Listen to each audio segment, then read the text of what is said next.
दोस्तों नमस्कार, रिकी चड्डा astro healer channel से। तो चलो आखिरकार 10 तारीख को अंगारक योग की समाप्ति हो जाएगी, क्योंकि मंगल अब अपनी ही राशि मेष को छोड़ कर करके वृषभ राशि में प्रवेश करेंगे। तो क्या सब कुछ ठीक है? क्या सब कुछ अब बिल्कुल दुरुस्त हो जाएगा? नहीं।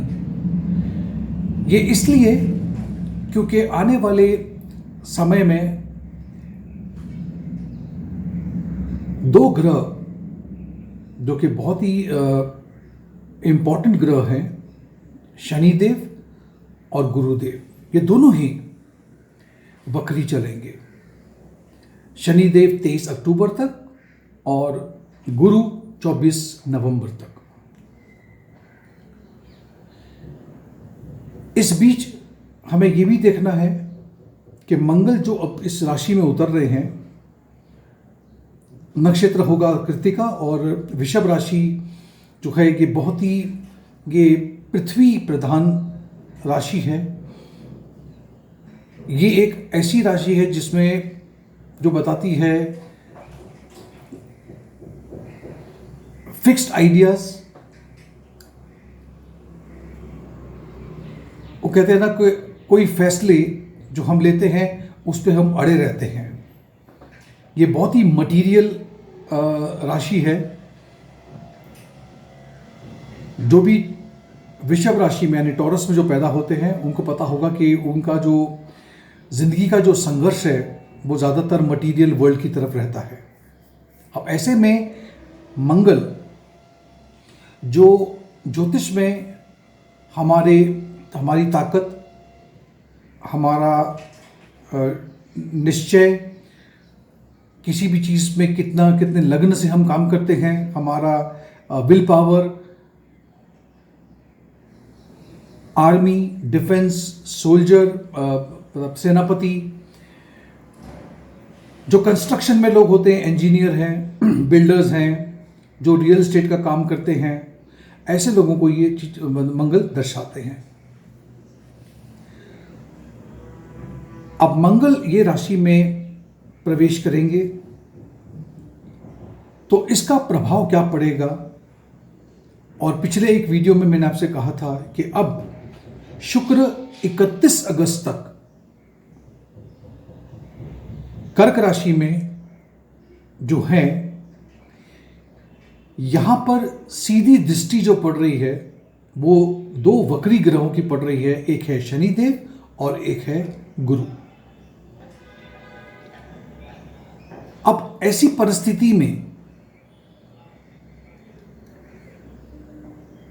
मैं ऐसा समझता हूं कि बैंक्स को लेकर के, यानी कि जो बैंक होता है उसको लेकर के, मार्केट को लेकर के, इकोनॉमी को लेकर के कुछ और परेशानियां अभी हमें देखना बाकी है। हाँ, क्योंकि अंगारक योग अगर खत्म हो गया है तो इसका मतलब ये नहीं कि सभी कुछ दुरुस्त हो जाएगा। आहिस्ता आहिस्ता चीज़ें संभलेंगी। लेकिन अब जो आग लगने की घटनाएं थी, बिजली गिरने की घटनाएं थी, एक्सीडेंट की घटनाएं थी, उसमें थोड़ी कमी नजर आएगी। शनिदेव की और गुरु की जो दोनों वक्री हैं, उनकी दृष्टि जो शुक्र पे पड़ रही है, इस कारण आप देखोगे कि जो फिल्म इंडस्ट्री है, म्यूजिक इंडस्ट्री है, एक्टिंग से संबंधित जो लोग हैं, होटल इंडस्ट्री से संबंधित जो लोग हैं, या कला के क्षेत्र में जो लोग हैं, वहां से कहीं ना कहीं कुछ एक खबर आपको मिल सकती है। अब मैं ये भी नहीं कहूँगा कि खबर कैसी होगी, क्या होगी, क्योंकि फिर वो एक ऐसा एक मसला बन जाता है जिसको फिर हम को झेलना पड़ता है। खैर, अब जो मंगल वृषभ राशि में उतरे हैं, इसका प्रभाव सभी राशियों पे, या ऐसा कह लो कि सभी लग्न पे क्या पड़ेगा, इसके बारे में हम विश्लेषण करते हैं। सबसे पहली राशि जो है जिसकी मैं बात करूंगा वो है मेष राशि। मेष राशि मेष राशि वालों को ये समझना होगा कि आपके पहले घर के और 8वें घर के स्वामी होते हैं मंगल, और अभी वो फिर जाएंगे दूसरे घर में, जहाँ से वो पंचम स्थान को, 8वें घर को और 9वें घर को देखेंगे।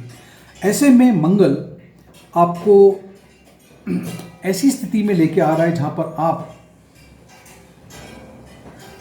एक होता है खुल के बोलना और एक होता है मुंह फट होना, यानी कि किसी को भी आप कुछ भी सीधा बोल दोगे और हो सकता है कि इससे कोई एक व्यक्ति आहत हो सकता है। कुछ ना कुछ फाइनेंस में, आपके इनकम में ऊंच नीच होने की संभावना दिखती है। बट अगर आप विद्यार्थी हो तो विद्यार्थियों के लिए ये समय काफ़ी अच्छा है। आप में ऊर्जा है, आप में एनर्जी है, और आपके सामने जो भी लक्ष्य रखा गया है, खास करके पढ़ाई को लेकर के, उसे आप प्राप्त करोगे। अगर आप शादीशुदा हो तो आपके ससुराल पक्ष से आपके संबंध और आपको फायदा दिखता है। हो सकता है कि आप लोग या परिवार सहित आप कहीं पे एक तीर्थ यात्रा पे या धार्मिक यात्रा पे प्रस्थान करो।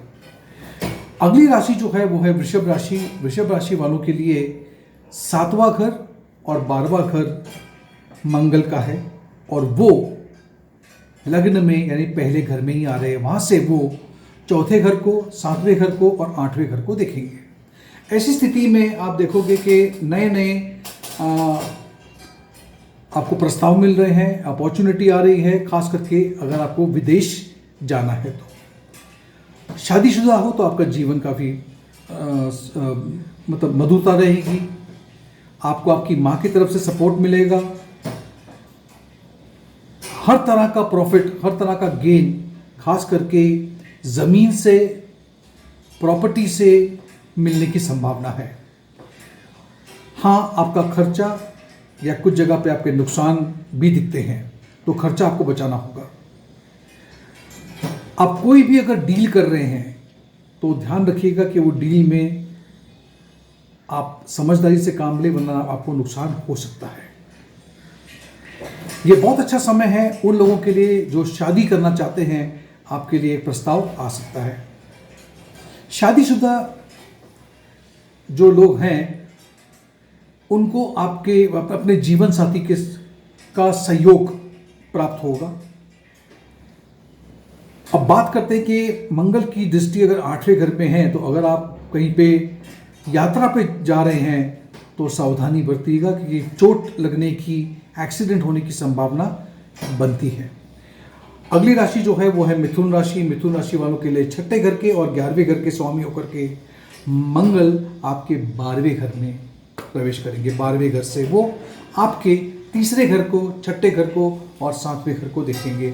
ऐसे में आपको आपके जो छोटे भाई का या छोटी बहन का सहयोग, सपोर्ट मिल सकता है। अगर आप कुछ दिनों से अपनी सेहत को लेकर के, तबीयत को लेकर के थोड़े से ठीक नहीं चल रहे थे, तो अब भी आपको वो चीज़ से सावधान रहना पड़ेगा। ज़रा सी भी कोई शिकायत है तो तुरंत डॉक्टर के पास जाके अपना चेकअप करवा लीजिएगा।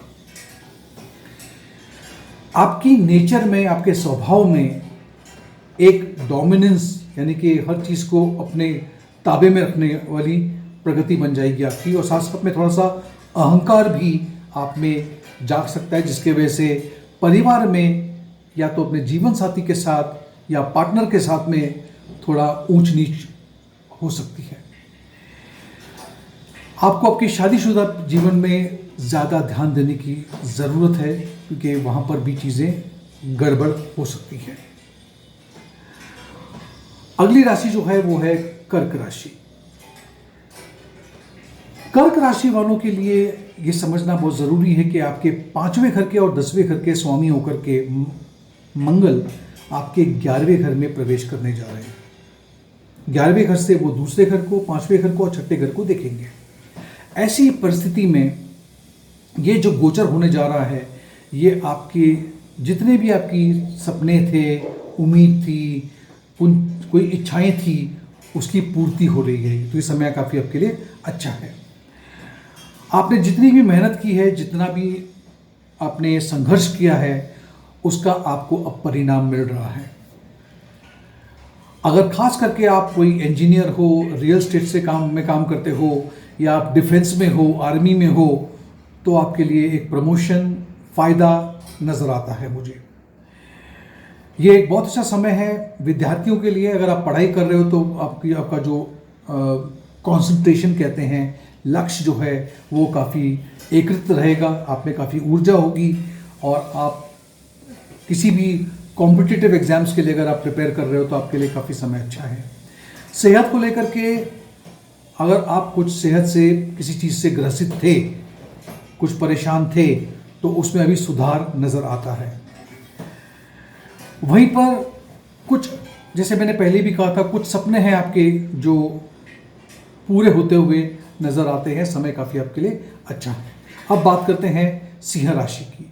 सिंह राशि वालों के लिए ये समझना ज़रूरी है कि आपके चौथा घर और नौवां घर, यानी कि सुख सुविधा का घर और भाग्य स्थान, ये दोनों के स्वामी होकर के मंगल आपके 10वें घर में, कर्म के घर में बैठे हैं। वहाँ से वो आपके लग्न को, आपके चौथे घर को और आपके 5वें घर को देख रहे हैं। मुझे लगता है बहुत अच्छा ये गोचर बन के आ रहा है। ये आपको प्रोफेशनल लाइफ में आपको बहुत प्रगति देगा। आपके पास इतने सारे अपॉर्चुनिटीज़ होंगे, इतने सारे लोग आपको कांटेक्ट करेंगे, और आपको जो प्रस्ताव मिलेगा वो काफ़ी अच्छे ओहदे, अच्छे पोस्ट का आपको प्रस्ताव मिल सकता है। अगर आप मेडिकल फील्ड से हो, खास करके अगर आप सर्जन हो, रियल एस्टेट से हो, आर्मी में हो, तो आपके लिए ये वक्त काफ़ी अच्छा रहेगा। सेहत में आपके बहुत अच्छा सुधार हो रहा है, आपकी पर्सनालिटी में सुधार हो रहा है। अगर आप एक विद्यार्थी हो तो थोड़ा सा आपका लक्ष्य भटक सकता है। अचानक से आपका जो माइंड है, आपका जो दिमाग है, किसी और जगह दौड़ लगा सकता है। उसको आपको ज़रा कंट्रोल में रखना होगा। कुल मिलाकर के समय सिंह राशि वालों के लिए या लग्न वालों के लिए बहुत बहुत बहुत अच्छा है। अब बात करते हैं कन्या राशि। कन्या राशि वालों के लिए तीसरे घर के और 8वें घर के स्वामी होकर के मंगल आपके भाग्य स्थान में 9वें घर में रहेंगे। यहाँ से वो आपके 12वें घर को, तीसरे घर को और चौथे घर को देखेंगे। ऐसी परिस्थिति में मैं देख पा रहा हूँ कि अचानक से आपको मुनाफा, बेनिफिट मिल रहा है, आपके पिता से या आपके गुरुओं से मिल रहा है। पिता के साथ में थोड़ा सा संघर्ष भी रहेगा, थोड़े से मतभेद भी हो सकते हैं। हो सकता है कि आप परिवार सहित या अकेले भी किसी धार्मिक स्थान पे आप यात्रा करो। अचानक से कुछ खर्चे बढ़ सकते हैं जो आपको थोड़ी परेशानी में डाल सकते हैं। खर्चों को थोड़ा कंट्रोल में रखना है आपको आपके छोटे भाई से या बहन से फायदा दिखता है। आपकी मां की सेहत शायद आपको थोड़ा सा डिस्टर्ब रख सकती है। अगली राशि जो है वो है तुला। तुला राशि वालों के लिए आपके दूसरे और 7वें घर के स्वामी मंगल है, जो कि अब 8वें घर में प्रवेश करने जा रहे हैं। 8वें घर से वो आपके 11वें घर को, दूसरे घर को और तीसरे घर को देखेंगे। अब तुला राशि वालों के लिए खास मैं बोलना चाहूँगा, ये थोड़ा सा आपके लिए संघर्ष भरा हुआ वक्त हो सकता है। 16 अक्टूबर तक अचानक से कुछ ऐसी घटनाएं हो सकती है जिसकी वजह से आपका थोड़ा मानसिक तनाव आपके ऊपर रह सकता है। मंगल का 11वें घर पे दृष्टि होना, ये अचानक से आपके इनकम में, आपके आमदनी में उतार चढ़ाव लेके आ सकता है। वहीं पर मंगल जो दूसरे घर को देख रहे हैं, ये आपको और आपकी वाणी में एक, वो कहते हैं ना कि सब कुछ मेरा है, वो कहते हैं ना अथॉरिटी से आप बात करोगे, डोमिनेंट होकर बात करोगे, और हो सकता है कि बात करते वक्त ऐसे कुछ शब्द का प्रयोग कर जाओ जो जिसकी वजह से किसी की भावना आहत हो सकती है। आपको कोशिश करनी चाहिए कि आप अपनी वाणी पे कंट्रोल रखिए, और खास करके अगर आप किसी यात्रा पे निकलने की कोशिश कर रहे हो, जाने की का प्लान कर रहे हो, तो सावधानी रखिएगा, क्योंकि 8वें घर के मंगल एक्सीडेंट, चोट, ऐसी चीजें संभव है। अगली राशि जो है वो है वृश्चिक राशि। वृश्चिक राशि वालों के लिए आपको समझना है कि मंगल आपके लग्न के स्वामी हैं और छठे घर के स्वामी हैं, और अब वो आपके 7वें घर में प्रवेश कर रहे हैं। 7वें घर से वो 10वें घर को देख रहे हैं, लग्न को देख रहे हैं और दूसरे घर को देख रहे हैं। ऐसे में आपको थोड़ा सा, वो कहते हैं ना कि घर में या परिवार के अंदर एक तो आपके गुस्से पे कंट्रोल करना होगा आपको, और आप सभी लोगों को दबाने की कोशिश करोगे, ये नहीं करना है आपको। हो सकता है इसके वजह से परिवार के अंदर ईगो को लेकर के, अहंकार को लेकर के थोड़ा बहुत आर्ग्यूमेंट हो जाए और चीज़ें गड़बड़ा जाए, खास करके आपके पति या पत्नी के साथ। आपको शादीशुदा जीवन पे ज़रा ध्यान रखना होगा, क्योंकि यहाँ पे गड़बड़ होने की चांसेस है। मंगल की दृष्टि अगर आपके 10वें घर पे पड़ रही है तो आप देखोगे कि आपके प्रोफेशन में, आपके कार्य क्षेत्र में ये अच्छा प्रभाव देगा। आपको खास करके ख्याल रखना होगा आपकी सेहत का। ये देखना होगा कि आप क्या खा रहे हो, कब खा रहे हो, और कोशिश कीजिएगा कि घर का बना हुआ खाना ही खाएं आप। अगली राशि जो है वो है धनु राशि। धनु राशि वालों के लिए मंगल आपके 5वें घर के और 12वें घर के स्वामी होते हैं। ऐसे में अब वो आपके छठे घर में प्रवेश करेंगे। छठे घर में, तीसरे घर में, छठे घर में, 11वें घर में कोई भी ग्रह, खास करके पापी ग्रह, बहुत अच्छा प्रभाव देता है। वहाँ से वो आपके 9वें स्थान को, 12वें स्थान को और लग्न को देख रहे हैं। ये एक अच्छा समय है आपके लिए, खास करके हेल्थ को लेकर के, सेहत को लेकर के। आपके जितने भी दुश्मन हैं, चाहे वो सामने हो या छुपे हुए हो, पूरी तरह से वो आपको कुछ नहीं बिगाड़ पाएंगे, उल्टा उनका नाश हो जाएगा। अगर आप एक विद्यार्थी हो और कॉम्पिटिटिव एग्जाम्स के लिए तैयारी कर रहे हो तो ये आपके लिए बहुत अच्छा पीरियड है, बहुत अच्छा समय आपके लिए। मंगल का 9वें घर पे, 12वें घर पे और लग्न पे जो दृष्टि पड़ रही है, ये आपको दूर की यात्रा करा सकती है, फॉरेन कंट्री भी ले जा सकती है। कुल मिलाकर के ये समय काफ़ी आपके लिए अच्छा रहेगा, नसीब आपके साथ है। खाली इतनी इल्तिजा है मेरी कि हमेशा आपकी प्रार्थना में एक चीज़ होनी चाहिए जिसको कहते हैं शुक्राना, अंग्रेजी में कहते हैं ग्रैटिट्यूड। आपके पास जो है उसके लिए पहले धन्यवाद आपको ऊपर वाले का करना चाहिए।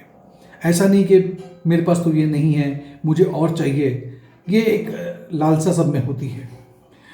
अगली राशि जो है वो है मकर राशि। मकर राशि वालों के लिए आपके चौथे घर के और 11वें घर के स्वामी होकर के 5वें घर में मंगल प्रवेश करेंगे। 5वें घर से कि आपके 8वें घर को, 11वें घर को और 12वें घर को देखेंगे। ऐसे में आप देखोगे आपके जितने भी लक्ष्य हैं वो आप प्राप्त करोगे। आप में ऊर्जा है, आप में ताकत है, आप में हिम्मत है। एक सही समय है आगे बढ़ने का आपके लिए। मकर राशि वालों के लिए ये बहुत ही अच्छा गोचर होने जा रहा है। अगर आप किसी रिसर्च में हो, इन्वेस्टिगेशन में हो, इंश्योरेंस में हो, और ख़ास करके अगर आपका संबंध ऐसी विद्याओं के साथ में, इसको हम ऑकल्ट कहते हैं, यानी कि आध्यात्मिक, यानी कि एस्ट्रोलॉजी, टैरो, न्यूमरोलॉजी, ये आपके लिए फेवरेबल टाइप है आपके लिए। मंगल की दृष्टि जैसे कि 8वें घर पे, 11वें घर में, 12वें घर में होना, खास करके 11वें घर पे होने से आप देखोगे आपके लिए काफ़ी नए नए अवसर प्रदान करेंगे। ये मंगल आपको एक प्रमोशन भी देने जा रहा है, आपके लिए प्रमोशन भी ड्यू है। आपको अपने बच्चों पे ज़रा ख्याल रखना होगा, क्योंकि बच्चे शायद मेरे ख्याल से बच्चों को संभालना या हैंडल करना आप लोग के आपके लिए थोड़ा सा एक संघर्ष हो सकता है कि वो थोड़े से, वो कहते हैं ना, कभी कभी बच्चे भी उल्टा जवाब दे देते हैं, तो उसको अपने मन पे मत लगाइएगा। ये एक समय है, समय को निकलने दीजिएगा। चीज़ें आपके वो बाहर नहीं जा रही है, वो अपने कंट्रोल में ही है। अगली राशि जो है वो है कुंभ राशि। कुंभ राशि वालों के लिए आपके तीसरे घर के 10वें घर के स्वामी होकर के मंगल आपके चौथे घर में प्रवेश करेंगे। वहाँ से वो आपके 7वें घर को, 10वें घर को और 11वें घर को देखेंगे। ऐसी परिस्थिति में खास करके आपका भाई, मैं भाई की बात कर रहा हूँ, संबंध अच्छे रहेंगे और आपको अवसर मिलेगा कुछ समय अपने भाई के साथ बिताने का। चौथा घर जो माँ का घर है, आप देखोगे कि आपकी जो माँ है वो थोड़ी सी इस टाइम पे आपको कंट्रोल में करने की कोशिश करेगी। अब माँ है तो कंट्रोल करेगी, लेकिन यहाँ पे थोड़ा अधिक कर सकती है। मंगल की दृष्टि अगर 7वें घर पे है तो यहाँ पे हो सकता है कि आप अपने जीवन साथी को लेकर के बहुत ही पॉजिटिव हो जाओगे। यानी कि अब इसे हम क्या कहें कि मतलब उनसे समय बिताना चाहते हो, उनके बारे में पॉजिटिव हो, अपने पास रखना चाहते हो, ऐसा एक स्वभाव बन सकता है आपका। आप अनुभव करोगे कि आपके पास अभी काम ज़्यादा आ रहा है, अचानक से काम बढ़ गया आपके पास में। ये अच्छी बात है, क्योंकि काम बढ़ेगा तो आमदनी भी बढ़ेगी। ये आपके लिए काफ़ी अच्छा समय है। कुछ ना कुछ आपके जीवन में आप देखोगे एक बदलाव सा आप महसूस करोगे। जहाँ पे आप काम करते हो सकता है कि आप अपने टेबल को चेंज कर लो, अपनी कुर्सी को चेंज कर लो, अपने ऑफिस के रूम को चेंज कर लो, या कोई ना कोई बदलाव आप अपनी उस जगह पे जहाँ पे आप काम करते हो, चाहे आप घर पे ही बैठ के काम क्यों ना करते हो, वहाँ पे कोई बदलाव करने की आप कोशिश ज़रूर करोगे।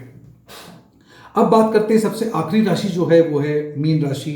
मीन राशि वालों के लिए मंगल आपके दूसरे घर के और आपके 9वें स्थान के 9वें घर के मालिक होकर के तीसरे भाव में बैठ रहे हैं। तीसरे भाव में भी मंगल का बैठना मैंने कहा था अच्छा माना जाता है। वहाँ से वो 6ठे घर को, 9वें घर को और 10वें घर को देख रहे हैं। ऐसे में अगर आपकी इच्छा है कि आप जैसे होता है ना, हम में कुछ हॉबी होती है खाना बनाने की, पेंटिंग करने की, या कुछ भी जैसी हो, उसमें आपका मन लगेगा। आप में बहुत ज़्यादा ऊर्जा है, हिम्मत है, ताकत है, और आप बातचीत करने में बहुत ही मतलब एकदम खुल के बात करोगे लोगों से। प्रभाव, आपकी बातों का प्रभाव रहेगा लोगों पे। आप में स्टेमिना है, और जो भी लक्ष्य प्राप्त करना चाहते हो उसके लिए आपको जो हिम्मत और ताकत की ज़रूरत है वो आपके साथ है। आप अगर पिछले कुछ दिनों से बीमारी से ग्रस्त है तो वो बीमारी को भी आप मात दोगे, इम्प्रूवमेंट दिखती है। अचानक से आपको लगेगा कि आप कुछ किसी धार्मिक कार्यों में आपका लक्ष्य लगेगा, और हो सकता है कि आप अचानक से सोचो कि मैं कोई ना कोई चीज़ सीखना चाहती हूँ या चाहता हूँ, जैसे कि ज्योतिष विद्या, अंक गणित विद्या, या ऐसी कोई विद्या सीखने की आपकी इच्छा हो सकती है। अगर है तो सीखिए, कोई दिक्कत नहीं है इसमें। तो दोस्तों, ये था मेरा विश्लेषण 12 की 12 लग्नों पे और चंद्र राशि पे। आपको अगर ये वीडियो पसंद आया हो तो इसे एक लाइक ज़रूर दीजिएगा। मेरे चैनल को सब्सक्राइब कीजिए और नोटिफिकेशन बेल आइकन पे क्लिक करना बिल्कुल भूलिएगा नहीं। बहुत बहुत धन्यवाद।